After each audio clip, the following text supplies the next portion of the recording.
요즘 코로나19 사태를 지난해에 이어서 계속 코로나의 영향으로 교회마다 가난한 성도들이 점점 더 늘어나고 있다는 통계입니다. 가난한 성도는 거꾸로 하면 금방 알죠? 안 나가 성도예요.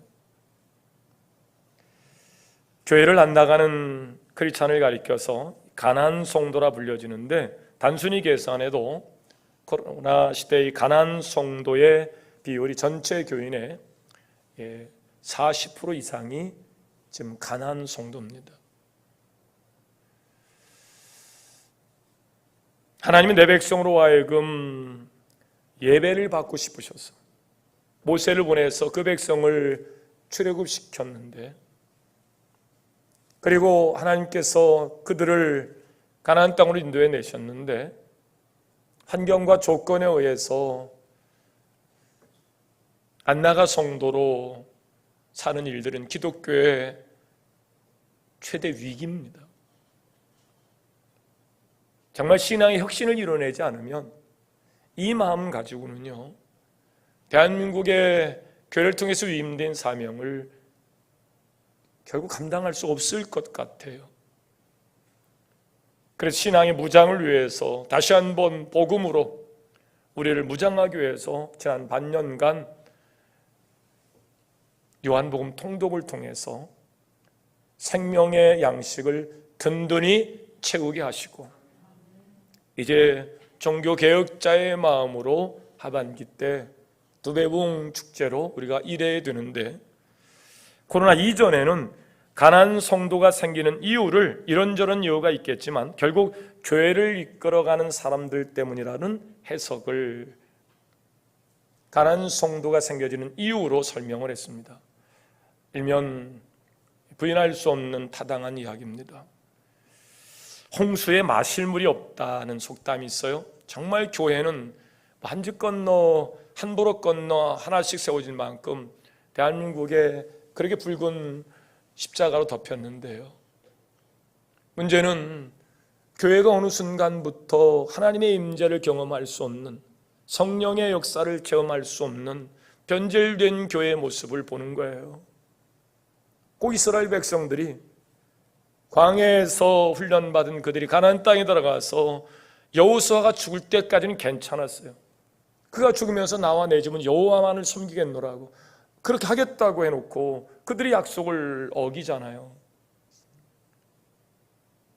다시 원래 상태로 돌아가서 자기 속에는 옳은 대로 살아요. 요즘 기독교인들의 사고의 형태가 이와 무관하지 않아요. 교회 문화도 없어요. 하나님의 말씀도 없어요. 내가 하고 싶으면 하는 거예요. 내가 하기 싫으면 안 하는 거예요. 이 일이 결국에는 대한민국이 이단의 혼란 가운데 빠질 수밖에 없는 신앙의 구조로 간 거예요. 대부분 영적인 사모함이 있었던 분들이에요. 근데 교회가 영적이지 않으니까, 성령의 기름 부으심이 나타나지 않으니까요, 자꾸 미혹을 받는 거예요. 좋은 음식 먹고 단단히 세워져야 되는데 그렇지 않으니까요. 그래서 수많은 사이비 이단들에게 미혹당해서 그럴 수밖에 없는 빌미를 기존 교회가 제공했던 것이 사실입니다. 그런데 지금은 새로운 양상의 가난한 성들이 늘어가고 있어요. 즉 코로나19의 해석의 문제입니다. 그리고 믿음의 문제예요. 코로나19를 어떻게 해석하느냐에 따라서 이것을 역사를 주관하시고 상수하게 주권을 가지고 하나님과의 관계 속에서 이 문제를 해결하려고 하는 사람이 있는가 하면, 종교성으로 신앙생활하는 사람들은 이것이 하나님과의 만남의 장애물이라고 생각해서 이 문제를 피하고자 하는 거예요. 여러분, 환경을 피해서 하나님을 만날 생각하지 마시고 하나님과의 만남 속에서 환경을 극복해 가시기를 주의 이름으로 축원합니다.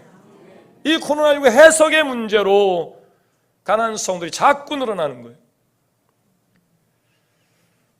다른 말로 설명하면 우리가 극복해야 할, 아니 우리를 통해 종식되어야 할 문제로 코로나를 보지 않는다는 거예요.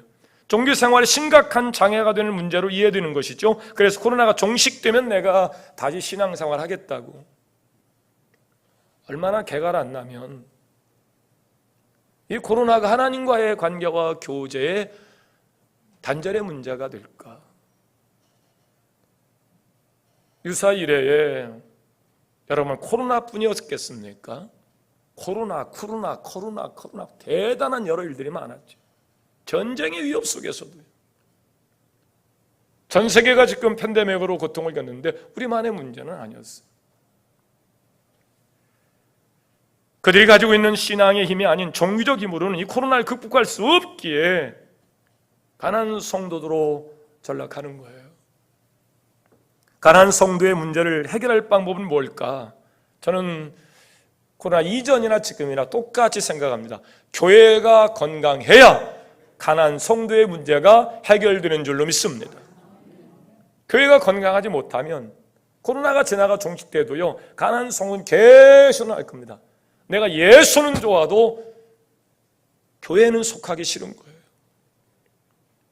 교회가 건강하지 않아서 생겨지는 문제입니다. 교회의 크기의 문제가 아니에요. 커도 건강할 수 있고 작아도 병들 수 있기 때문입니다. 문제는 지향성입니다. 교회가 어딜 향해서 가고 있는가? 그래서 성장하는 교회, 그런 교회들 보면 뭔가 특별한 것들을 붙들고 기뻐해요. 생기가 있어요. 교회마다 지향하는 사역이 조금씩 다른데 우리 교회는 건강한 가정에 집중하는 교회인 줄로 믿습니다. 신앙의 유산을 우리가 잘 준비해서 가정마다 천국의 모형으로 가정을 회복시켜가는 일이 1차 우리 신앙생활하는 목표예요. 그 건강한 가정들이 모여서 집중해서 교회에 대한 사명을 감당하면 큰 사명을 감당하는 교회가 될 줄로 믿습니다. 그 교회 하나님께서 날마다 구원받을 자를 더해 주실 줄로 믿습니다. 그러나 우선적으로 가장 중요한 것은 내 신앙의 유산을 받아서 내 자녀들이 이삭처럼 복을 받을 수 없다면 우리 신앙의 혁신을 해야 돼요. 종교개혁자의 마음으로 내 신앙의 혁신을 이루어 가야 됩니다. 엘리는 엘리 신앙 때문에 금요와 비누아스가 둘 다 멸망했어요. 가문에 하나님의 복이 떠났습니다. 우리 교회는 다음 세대를 위하여 교회적 사명이 천국의 모형으로 가정을 회복하는 일이기에 건강한 교회는 건강한 가정을 만들 수 있고 건강한 가정들이 모이면 작은 불꽃이 모여서 큰 불을 이루어내듯이 하나님 우리 임마누엘 교회 역사에 반드시 위대한 역사를 시작할 그날을 우리에게 허락하실 줄로 믿습니다. 우리가 세상을 살면서 고난이 오기를 바라는 사람은 아무도 없을 거예요.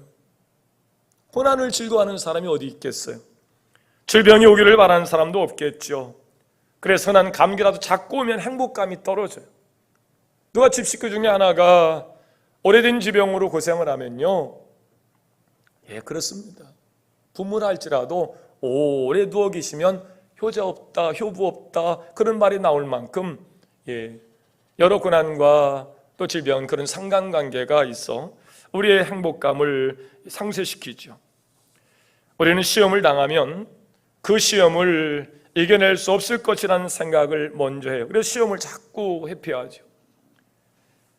헬라어로 시험을 이해하면 우리는 그냥 시험이라는 번역으로 하나로 뭉뚱그려 설명하지만 시험이라는 단어는 두 가지로 사용되는데 하나는 도키마죠. 하나님께서 우리를 테스트하는 시련의 과정으로 주시는 시험이 있어요. 근데 하나님께로부터 오는 시험 크게 문제가 되지 않아요. 문제는 사단으로부터 오는 베일하죠. 이 시험입니다. 이 시험 가운데 무릎 꿇고 끝내는 엘리처럼 사울처럼 가르다처럼 그렇게 하나님이 부르셨지만 세우셨지만 끝낸 그 길을 마저 가지 못하고 다음 세대 아브라함처럼 복의 시작으로 믿음의 조상으로 서 있지 못하고 끝내는 그런 시험 말이죠. 어떤 시험이든 다 우리를 힘들게 하기에 그것이 감당할 수 없는 시험으로 우리가 시험을 피하려 하지만 성경은 시험에 대한 정의를 분명히 합니다. 감당할 수 없는 시험은 없다. 시작. 감당할 수 없는 시험은 하나님께서 주시질 않아요.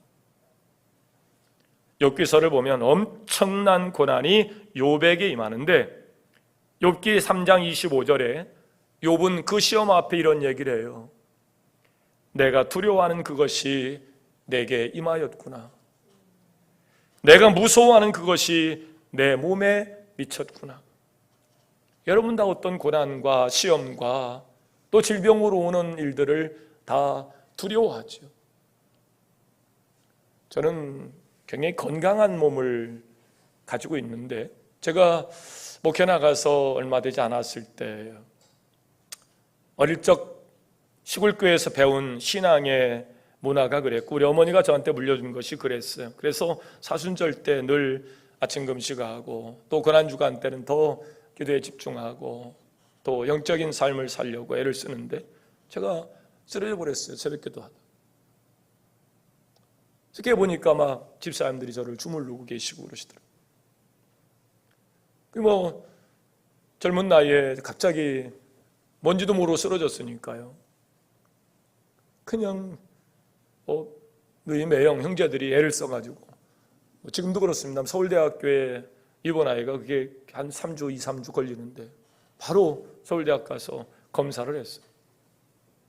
심전도 뭐 여기 막 뭐를 꽂고 러닝머신 위에서 막 뛰기도 하고 뭐 어떤 심장 소리를 들어보기도 하고 피 검사하고 여러 검사를 다 했어요. 의사가 저를 불러요. 무슨 일을 하시는 분이세요? 그래서 제가 목회자입니다. 그랬더니 당분간 잠시 일을 쉬시는 게 좋을 것 같습니다. 우리 심장을 압박하는 이유가 두 가지예요. 하나는 혈전이 많아서 이게 심장에 압박을 주기도 하거든요. 근데 스트레스에 혈관이 좁아져 가지고 심장에 압박을 주니 스트레스를 좀 피하는 것이 좋을 것 같다. 저 목회자가 목회를 그만둘 수도 없잖아요. 그래서 어떤 어려운 문제가 내 머릿속을 괴롭히면 머리를 털어버렸어. 그 생각 안 하려고. 왜 이런 악몽 꿀 때 막 이렇게 다른 생각하면 깨어나고 막 그러는 것처럼 말이죠. 그러면서 그 위기를 겪어가던 차에 어느 순간 하나님께서 저에게 또 건강을 주셔서 뭐 지금도 건강하게 지난번에도 건강 검사를 해봤더니 제 나이가 42살로 나온 거 아세요? 저도 깜짝 놀랐어요.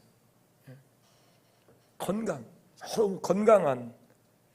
근데 이 건강한 몸은 무엇을 어떻게 먹느냐에 따라서 굉장히 영향을 끼치게 됩니다.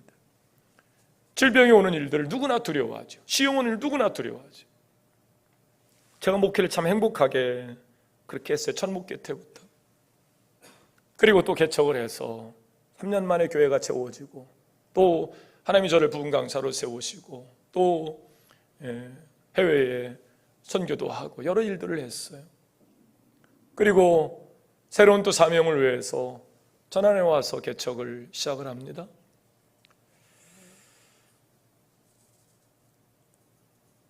(2004년도에) 제가 겪었던 어려움들을 제가 겪을 어려움보다는 그동안 그 교회 역사 가운데 그들이 겪었던 어려움을 놓고 참 많이 울면서 천안에서의 개척을 시작했어요. 40여 년이 넘는 역사 가운데 교인이 한 명도 남아있지 않은 교회에서 다시 성령의 새로운 역사를 일으키면서 리바이벌, 리메이크하면서 새로운 역사를 기대하면서 시작을 하는데요. 그래서 교회 이름을 쉴만한 물가 하늘 평안 교회. 성도들에게서 가장 큰 고통은 교회가 시험을 주어서 성도가 교회를 떠나는 거거든요. 더 이상 아픔을 주지 않는 교회, 교회가 시험을 줘서 교회 교인이 떠나가는 일이 없도록 하는 그런 목회를 해야 되겠다. 그래서 이름을 그렇게 짓고 시작을 했어요.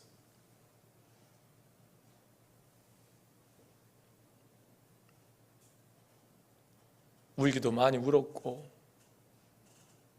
또 고생도 참 많이 했어요. 개척을 위해서 꽤 오랫동안 개척 자금을 준비한 것도 아니고 하나님이 감동을 주셔서 어느 아침에 그냥 그 교회 내려놓고 개척을 하게 된 거예요. 카드도 정지되고 마이너스 카드고 사용하는 그것도 없어지고 이루 말할 수 없는 경제적 압박 속에서 겪었던 어려움들. 근데 그것은 그렇게 큰 문제가 저한테 되지는 않았어요.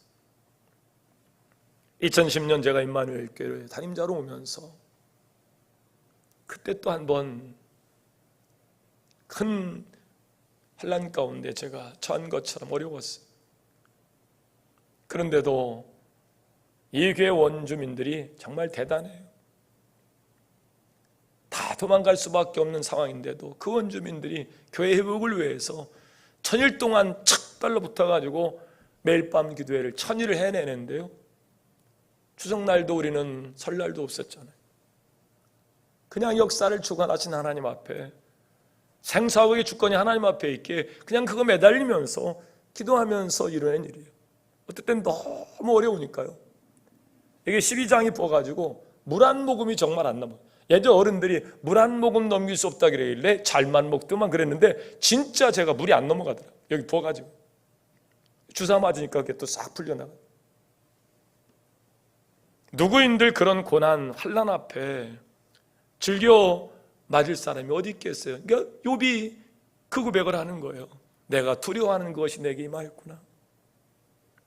내가 무서워하는 그것이 내 몸에 미쳤구나. 욥이 두려워했던 것이 뭡니까? 고난이죠. 욥이 어려워했던 것이 그 몸에 미침. 그러니까 기와장으로 자기 몸을 긁어가며 잿더미 위에서 그 당한 환난 속에서 괴로워해야 하는 이 욥 말이죠. 누구인들 욥이 겪고 있는 이 고난을, 환난을 당하고 싶은 사람이 어디 있겠어요? 그런데 그 두려워한 것들, 우리에게도 욥의 고백처럼 그것이 안 왔으면 좋겠는데 그 두려워하는 것이 우리에게 온다고요. 그 환난이 우리에게 온다고요.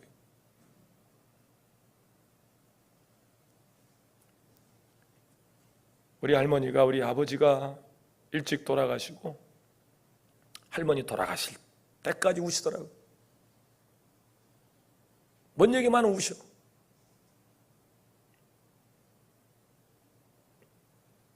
아마 가슴에 묻은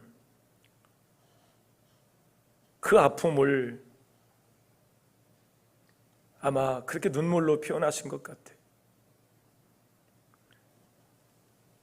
그동안 목회 현장에서 함께 기도하며 그 고통에 몸부림치는 성도를 많이 봐왔는데요, 우리 성도들도 정말 대단하신 분들 많아요.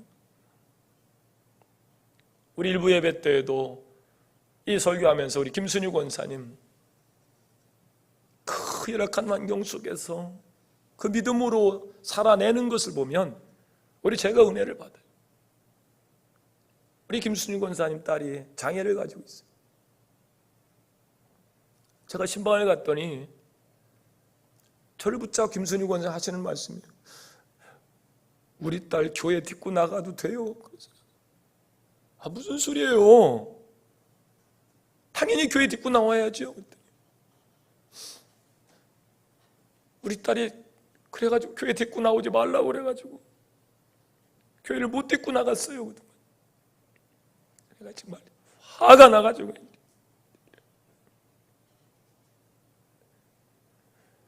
교회가 누구를 위해서 존재하는 것이 교회입니까? 장애를 입었다고 그래서, 예배 시간에 좀 시끄럽게 한다고 그래서 교회를 데리고 나오지 말라니요.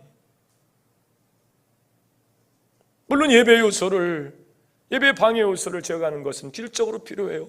그러나 그것은 그게 아니에요. 교회는 그런 자를 품고 기도해야 될 줄로 믿습니다.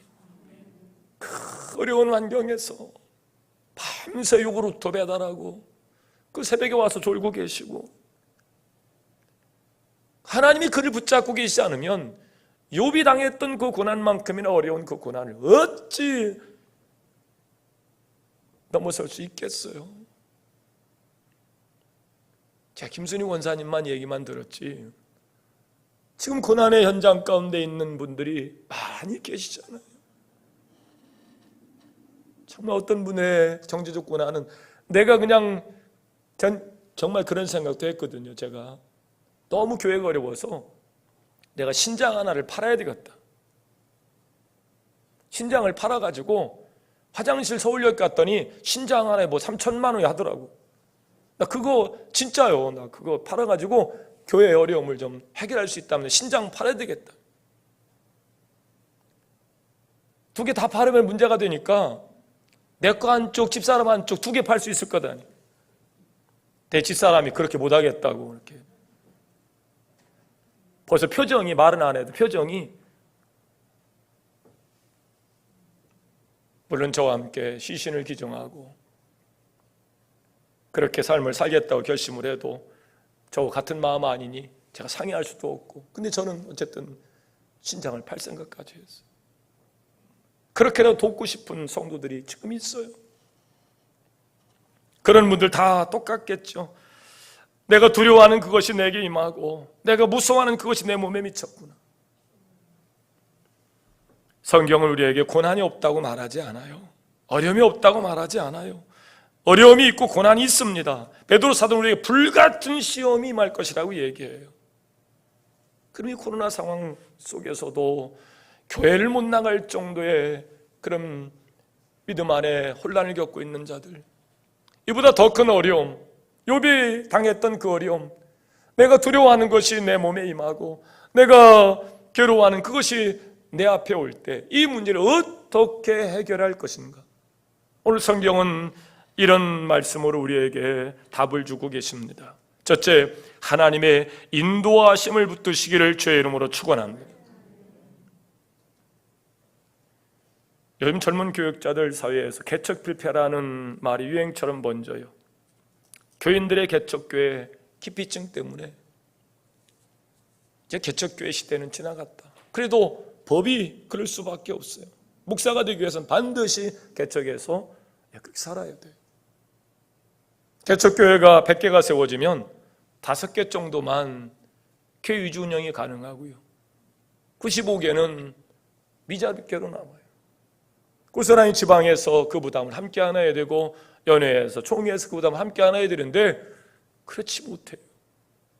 그러니까 너무 어려워요. 개척교회.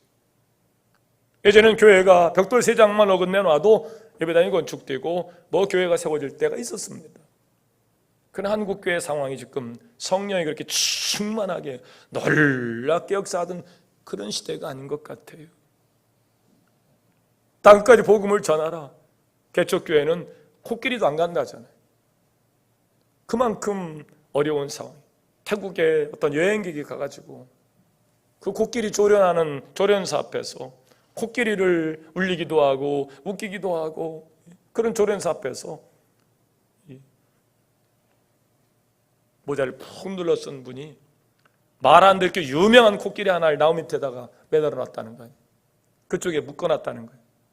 여행객 뒤쪽에서 막 조련회에서 박수치고 잘한다 그러는데 그쪽 한 분이 그 나무 밑에 와서 그 코끼리하고 뭔 얘기 하는데 코끼리가 훌쩍 우는 겁니다. 그러니까 조련사가 아니 어떻게 코끼리를 울릴 수 있냐고, 코끼리 조련했냐고. 아니라고. 저놈의 코끼리가 내 말을 안 듣는다. 뭔 일을 해도 이걸 잘 안 한다는 거예요. 당신이 한번 조련해 볼 수 있냐고. 그래서 나는 코끼리 조련사가 아니라고. 그래도 한번 해보라고. 코끼리 귀를 열고 내가 아까 얘기한 것처럼 너 나하고 함께 대한민국 가서 나하고 개척하려고 그랬더니 코끼리 갑자기 아니라고 막 이러더라고요. 코끼리도 개척교회를 어려워해요. 그러니까 개척 필패라는 말이 요즘 많이 나옵니다. 창업하는 성도들은 정말 위로하고 싶어요. 신규 창업 생존 기간이 2년 6개월이에요. 창업해서 2년 6개월 지나면 끌어올 거 다 끌어오다가 끝내 못 버티고 문 닫아야 돼요. 그냥 문 닫습니까? 빚더미 왜 문을 닫아야 돼요? 개척교회 성공 퍼센트가 비슷해요. 6.8%.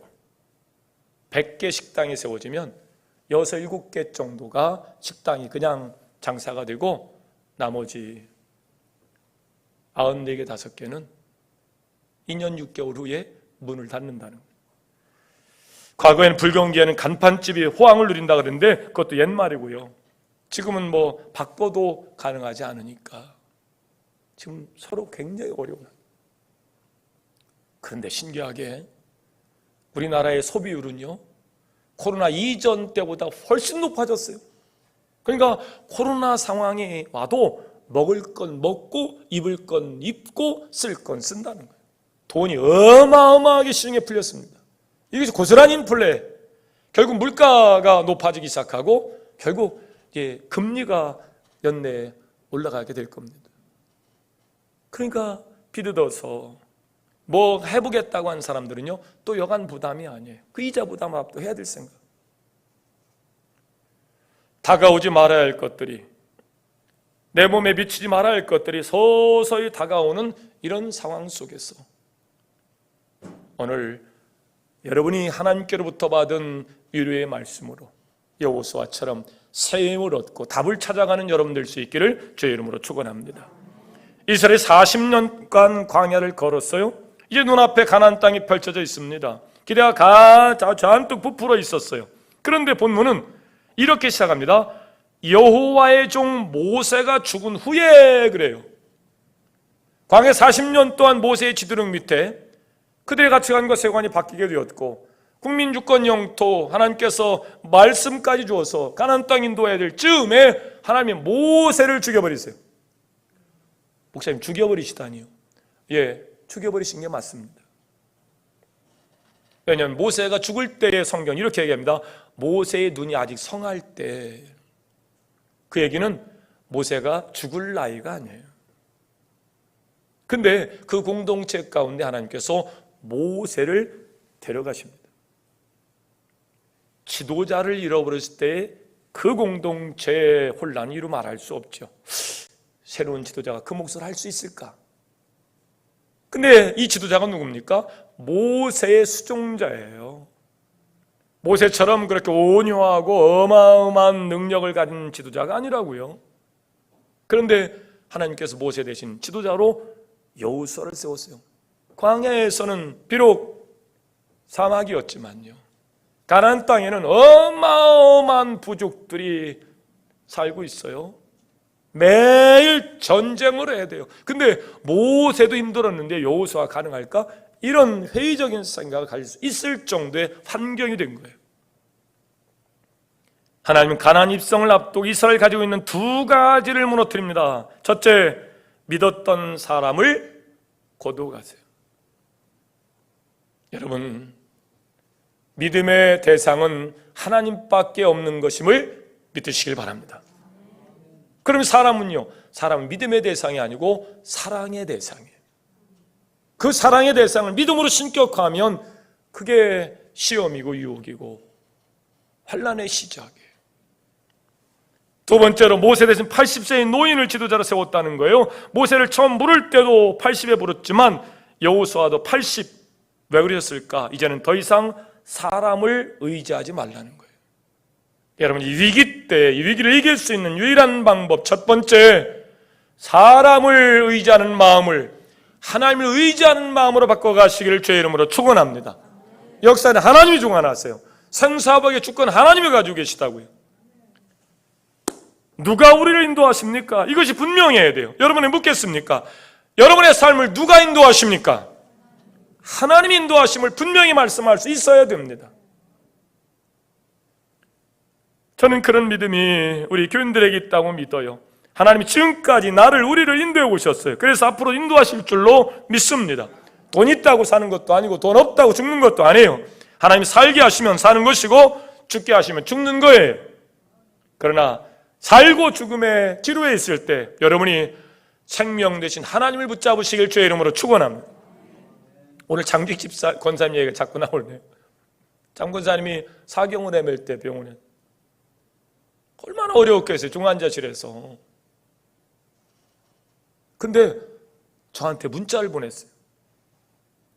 이제 뇌출혈이 일어나면 여러 이제 해리 현상에 의해서 정신 착란도 일어나고 그런 일이 일어나요.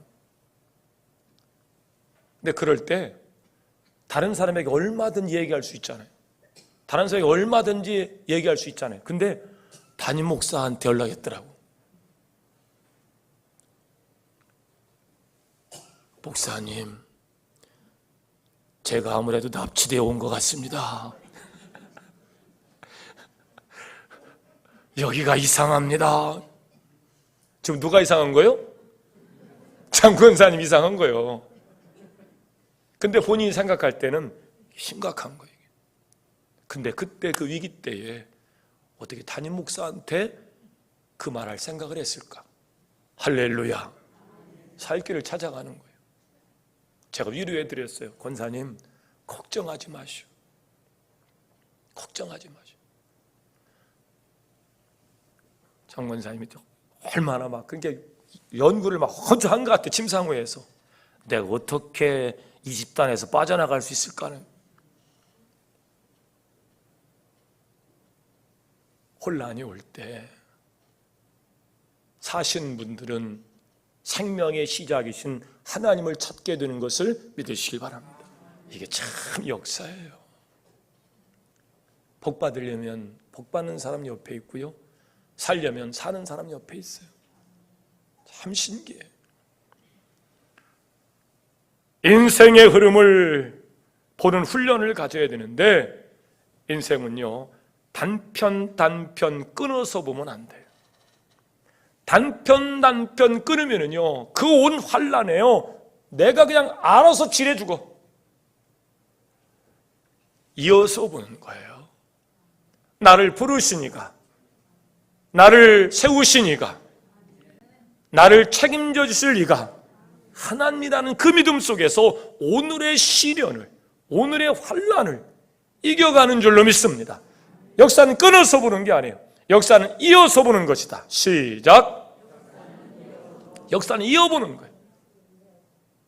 그래서 너무 좋다고 천방지축할 것도 아니고요, 너무 괴롭다고 해서 여러분 포기할 것도 아니에요. 인생은 끊어서 보는 일이 아니고 이어져 보는 거예요. 모세가 죽었어요. 그럴 만한 지도자가 없어요. 새로운 지도자는 그의 종이에요. 그런 불안과 공포가 그들에게 있겠죠. 하지만 하나님의 일은 사람을 통해서 이루시지만 역사는 하나님이 하시는 줄로 믿습니다. 사람을 통해서 하시지만 역사는 하나님이 하시는 일이에요. 하나님 일부러 모세를 가나안 직전에 죽게 하셨어요. 더 이상 그들이 젖과 꿀은 가나안 땅 이제 입성하면 하나님의 백성입니다. 하나님 대신 모세를 의지할까 봐 아직 눈이 성할 때 하는 모세를 데려가세요. 마른 막대기 같은 여호수아를 세웁니다. 물론 여호수아가 모세에 비해서 그렇다는 것이죠. 여호수아는 대단한 믿음의 사람이에요. 그런데 모세에 비할 때 그는 마른 막대기와 같은 자예요. 근데 하나님이 여호수아를 통해서 그 백성을 인도하게 하세요. 믿음 없으면 못 따라갑니다. 호에는 모세의 지팡이를 사용해서 갈라냈으니 내가 건넜지만 요단강은 시퍼렇게 흐르는 물을 어떻게 건너라는 거예요.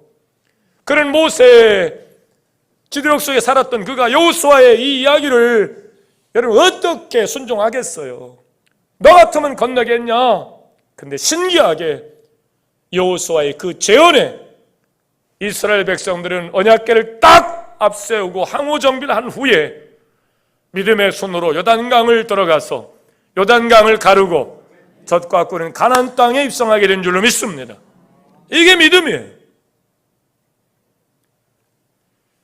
하나님이 여호수아에게 반복해서 그 역사 속에서 괴로워하는 여호수아에게 이야기합니다. 내가 모세 때 모세와 함께 했던 것처럼 너와도 함께 할 거다. 강하게 하고 담대히 해라. 3번이나 여호수아를 놓고 이야기합니다. 마음을 담대해라. 담대해라. 마음을 강하게 해라. 반복에는 강조가 있죠. 내가 인도할 테니 너 걱정하지 말아라. 환난 속에 시험 속에 내 몸에 내 삶에 그런 것이 안 왔으면 좋겠는데 그러나 요처럼 그런 환난 가운데 계시다면 오늘 하나님 여호수아에게 준 말씀으로 새 힘을 찾으시길 주의 이름으로 축원합니다. 내가 인도할 테니 걱정하지 말아라. 강하게 해라. 담대해라. 내가 너와 함께 할 것이다. 하나님 여호수아를 전쟁터에 보내시면서 하신 말씀이 꼭 주님이 우리를 보내시면서 하신 말씀과 같아요. 볼지어다 내가 세상 끝날까지 너희와 항상 함께 있으리라. 이 말씀 붙잡고 믿음의 사람들이 견뎌낸 거예요. 그까지 꺼려봤자지 뭐. 뭔가 있겠지. 이 하나님에 대한 기대를 그렇게 믿음의 언어로 승화시켜서 그 위기를, 환난을 이겨가면서 자녀에게 믿음을 심어주는 거예요. 두 번째, 이런 위기가 욥이 걱정하듯이 걱정하는 그 위기가 우리 가운데 왔을 때 하나님 인도하심을 붙들고 사는 첫 번째 방법이에요. 두 번째, 하나님의 말씀을 붙드시기를 주의 이름으로 축원합니다. 말씀은 하나님이 있어요. 육의 양식이 어떻게 공급되에 따라서 육신의 건강이 좌우되듯이 영적인 존재는 영의 양식이 어떻게 공급되느냐에 따라서 영적인 삶이 좌우되기도 합니다. 영적인 성도는 성경을 붙잡아야 되는데 성도가 영적으로 얼마나 건강한가는 성경과의 거리를 가지고 얘기해도 틀린 말이 아니에요. 여러분이 지금 성경과 어떤 거리를 유지하고 있는지, 성경? 나는 내 품속에 있는데 영적으로 건강한 분 맞습니다. 나는 내 성경이 어디 있는 거요? 영적으로 거의 심각한 단계에 빠져있다 해도 과언이 아닙니다. 목사님 무슨 말씀에 저는 순교를 지금 각오했거든요. 착각하지 마세요. 사람이 먹지 않고 살 수 있는 방법 없어요. 영적인 존재는 하나님 말씀을 먹어야 됩니다. 하나님 말씀 없이 내가 영적으로 건강해질 수가 없어요. 하나님 여호수아에게 얘기합니다. 내가 너와 함께 할 테니까 너는 말씀을 가까이 하라고. 건강한 성도가 되길 원하십니까? 성경을 가까이 하시길 주의 이름으로 축원합니다. 성경을 가까이 하면 문제가 생겨도 이길 수 있는 영적인 힘을 얻기 때문에 건강해지는 거예요. 그래서 이스라엘 백성들은 늘 그렇게 이마에 손목에 좌우문설주에 그렇게 하나님 말씀을 늘 기록하도록 했어요. 그냥 눈 뜨면 보는 것이 하나님 말씀이니까요. 무의식 중에 흘러나올 수 있는 것이 말씀일 수 있도록 그렇게 가르친 겁니다. 전 전반기 요한복음 통독운동에 전교인들이 이렇게 참여할 줄은 몰랐어요. 근데 정말 많은 분들이 거의 다수가 이 성경 통독운동에 참여를 했어요. 대부분의 교우들이 매일 음식을 섭취하듯이 생명의 양식과 함께한 전반기였습니다. 잠시 살펴보면 아까 광고 시간에 얘기했듯이 우리 김봉림 권사님이 어떻게 25독을 하셨을까? 그 눈이 침침할 텐데 불구하고 그러니까 그냥 밥만 먹으면 그냥 성경 말씀과 함께 하셨던 것 같아요. 권사님들 중에 제일 많이 읽으신 분이 41독, 집사님들이 39독을 제일 많이 하셨고 어린이부에서 예랑이, 하랑이 16독을 시작해서 준수, 연서, 호윤이, 예원이, 시완이 그 어린 애들이 말이죠. 부모가 읽어주는 말씀을 들으면서 부모와 함께 성경책 펴놓고 한 장 한 장 넘겨가면서 그렇게 성경을 통독을 했어요. 어떤 집사님네는 젖먹이 애기 같아. 걔가 성경을 8도인가 몇 도인가 했어요. 글씨도 못 읽는데 어떻게 읽었을까 싶었는데 얘기 들어보니까 그 애를 놓고 얘를 위해 성경을 들려주는 거예요. 또 들려주고 또 들려주고. 내가 젖을 먹여서 이유식을 먹여서 밥을 먹여서 그렇게 좋은 영양가를 먹여서 그 육신의 건강을 그렇게 부모가 케어하듯이 말이죠. 영적인 존재에게 하나님 말씀을 자꾸 들려주는 거예요. 자꾸 들려주는 거예요. 할렐루야. 우리만을 이렇게 전반기가 하나님 은혜 안에서 보호함을 받고 평안을 유지하고 안식을 누렸던 것은 다 이유가 있었을 줄로 믿습니다. 다 이유가 있었어요. 말씀을 붙드는 것은 하나님이 우리를 위기 속에서 건져낸 방법인데 이스라엘의 실패 뒤에는 반드시 말씀에 대한 불순종이 있었어요. 말씀을 버리고 다른 걸 붙들면 반드시 실패합니다. 그래서 하나님이 여호수아에게 말씀을 붙들라. 7절 말씀 같이 합시다. 7절 시작. 오직 강하고 극히 담대하여 나의 종 모세가 네게 명령한 그 율법을 다 지켜 행하고 우르나 좌우나 치우치지 말라. 그리하면 어디로 가든지 네가 형통할 것이다. 말씀을 다 지켜 행하라는 거예요. 다 지키라는 얘기예요. 여러분 가능한 얘기입니까? 불가능하죠. 어떻게 말씀을 다 지켜요? 그러나 그 말씀 안에 지켜 행하라는 것은 말씀의 범위 안에서 살고 그 범위를 벗어나지 말라는 뜻인 것을 믿으시길 바랍니다. 말씀을 실천하려고 애를 쓰는 거예요. 못한 것은 나머지는 어머니가 해주는 거예요. 나머지는 형이 하는 거예요.